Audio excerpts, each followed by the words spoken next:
네, 안녕하세요. 네, 안녕하세요. 고수에게 길이 묻다 2부 시작합니다. 오늘 2부는 중국인과의 비즈니스 협상을 주로 이야기합니다.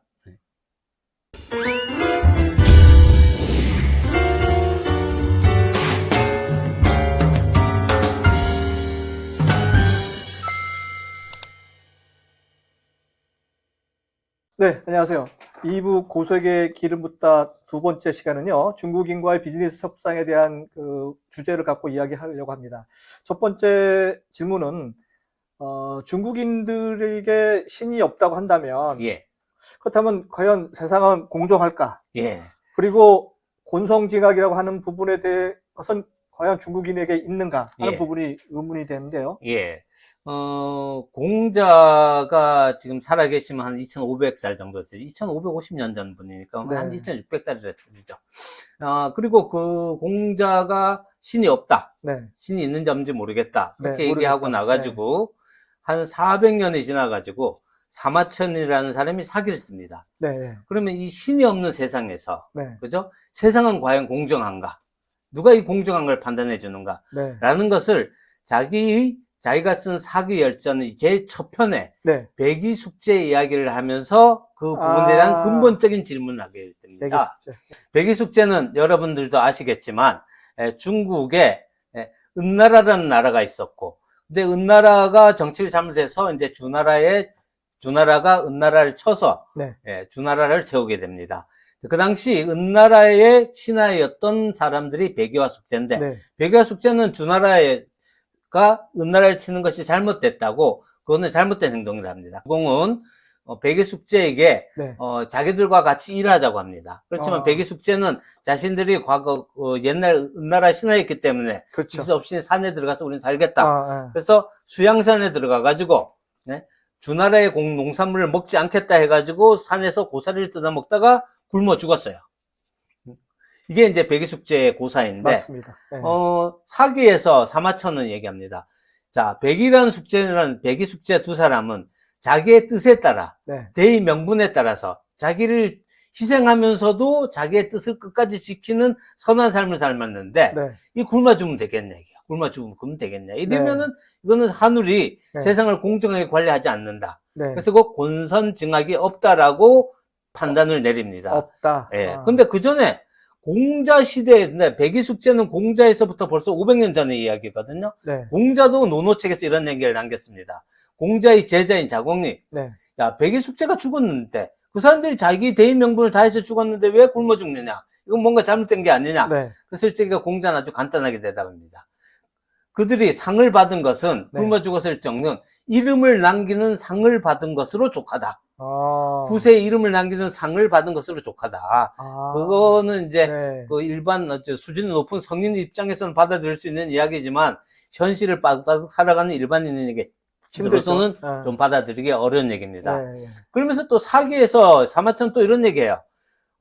그 당시에 도척이라는 사람이 있었는데, 도척. 예, 네. 그 사람은 아주 뭐 남을 속이고 뭐 이렇게 사기치고 해서 잘 먹고 잘 사는가 봐요. 네. 그래서 부를 한지 축적하고 평생 동안 잘 먹고 잘 살다가 죽고, 네. 또 그 재산을 가지고 그 자식들도 몇 대에 갖춰 살렸는데, 네. 이렇게 세상에서 남을 속이고 핍박하고 자기의 부만 추구해서 잘 사는 사람이 네. 벌을 받지 않고 네. 시시때 자손 대대로 살면 이게 도대체 세상에 맞는 거냐? 그렇죠. 라고 또 의문을 제기합니다. 그러면서 확고하게 세상에는 권선징악이 없다. 라고 결론을 냅니다. 그래서 그 후에 공자의 제자인 네. 순자가 있습니다. 순자가 확실하게 이 부분은 결정을 지읍니다. 한울시는 단지 자연을 움직이는 시일 뿐이다 라고 확실하게 그 저서에 남겨줍니다. 그리고 나서 또 천년을 흐르고 나서 우리나라에 성략이 들어오잖아요. 성략을 만든 송나라 시대 주희는 이런 얘기를 합니다. 그 자기가 쓴 책에서 이 세상에 네. 착한 것을 보상하고 네. 악한 것을 벌주는 한울은 없다라고 확실하게 못을 박아 놓습니다. 그래서 신을 믿지 않는 거죠.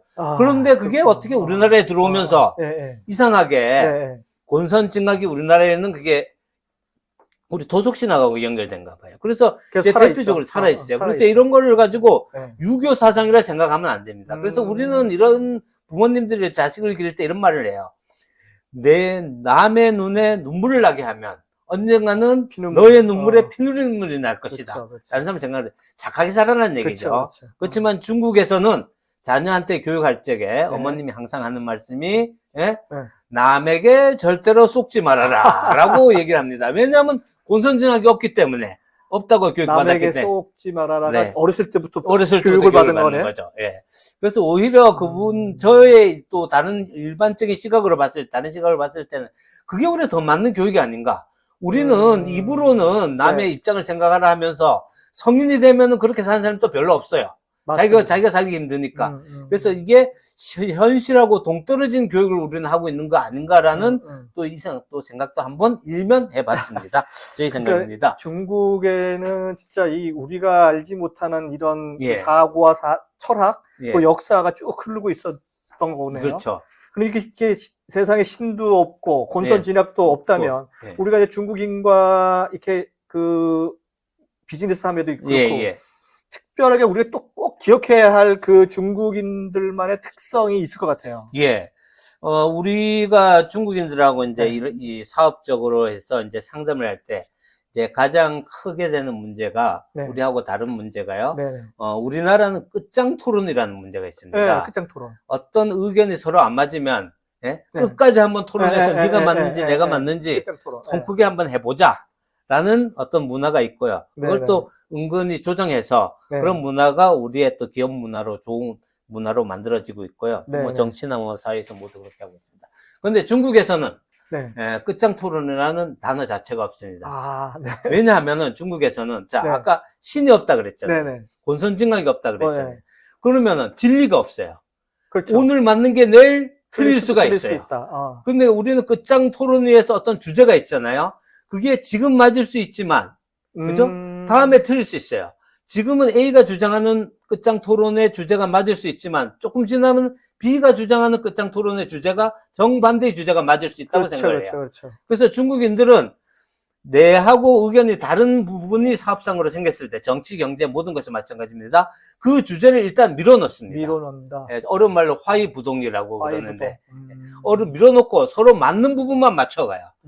그래서 우리가 중국 하면은 대만하고 굉장히 사이가 안 좋다. 뭐 무력 충돌을 하니 뭐 이렇게 얘기를 하고 난리 치는데, 사실 그거는 그 정치적인 부분에서 그런 거예요. 경제적인 부분에서는 전혀 관련은 없어요. 서로 계속 투자하고 있어요. 서로 그래서 중국 기업 주식의 30%를 대만이 갖고 있고 대만 기업의 주식 30%를 중국이 가지고 있어요. 서로 경제는 상당히 경제는 전혀 관계 없어요. 정치하고 협조적이네요. 협조적이. 그리고 또 여행도 계속 다니고요. 그렇죠. 그런데 이제 우리하고 이 부분이 다르죠. 우리는 북한하고 사이가 좋을 때는 경제 교류도 잘 하지만 정치적으로 틀어지면 다 막죠. 여행부터 시작해서 경제 이런 게 다 막아져요. 뭐 우리만 그런 게 아니고 북한도 마찬가지고요. 그래서 우리는 끝장 토론에 익숙한데 중국은 그런 끝장 토론이 아니고 틀리면은 틀린 부분을 인정하는 거예요, 서로. 그러면 옆에 내놓고 맞는 부분을 가지고 협의를 해서 맞는 부분만 맞춰가는 거죠. 그래서 우리가 중국 기업체하고 협의를 할 적에 어떤 어려운 부분이 부딪혔을 적에 그 부분은 일단 옆으로 제껴놓으면 되는 거예요. 제껴놓으면 되는 거예요. 제껴놓으면 돼. 그리고 그 부분에 대해서 네가 맞고 내가 맞고는 서로 얘기할 필요가 없는 거예요. 나중에 해결하자. 그리고 이익이 될 수 있는 이해가 관계가 있는 부분만 갖다가 먼저 해결해서 서로의 이익을 취하면 되는 거죠. 그래서 이 부분들이 가장 우리하고 다른 것 같아요. 유연해 보여요. 좋게 보면. 굉장히 유연하죠. 그래서 이제 근데 이 부분은 중국인들이 그들이 어렸을 때 사고방식에 들어있는 것 같아요. 어렸을 때부터. 맞습니다. 중국인들이 최근에 이제 한 5년 전부터 유행하는데요. 중국 어린이들의 만화가 아주 유명한 애니메이션이 있습니다. 그래서 고음이 출몰하다라는 제목인데, 꽝토치앙입니다. 그래서 중국에서 꽝토치앙이라는 거기에 나오는 캐릭터가 우리나라에 아마 그 카카오의 곰처럼 유명합니다.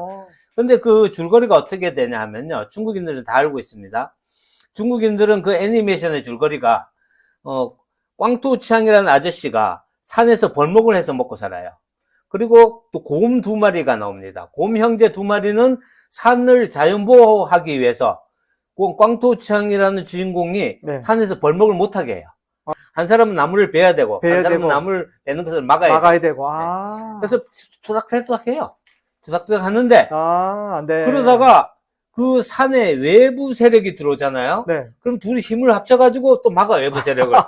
그리고는 또 자기들끼리 또 끝나고 나면 또 투닥투닥하고. 그러다가 또 재밌네. 자연재해가 일어났어. 산사태가 일어났어. 그러면 둘이 힘을 합해. 예, 꽝토지향 아저씨 집이 무너졌어. 그럼 또 곰이 와가지고 집을 재줘. 그래가지고 또 같이 살아요. 그런 내용이. 그러면서 그쪽에서는 어떤 얘기가 나오냐 하면은, 꽝토지향 아저씨는 나무를 베가지고 그게 자기의 생계 수단이기 때문에 어차피 그렇게 할 수밖에 없고, 곰도 나무를 베는 것을 막는 게 자기 직업이기 때문에 어차피 그렇게 할 수밖에 없다는 거죠. 네.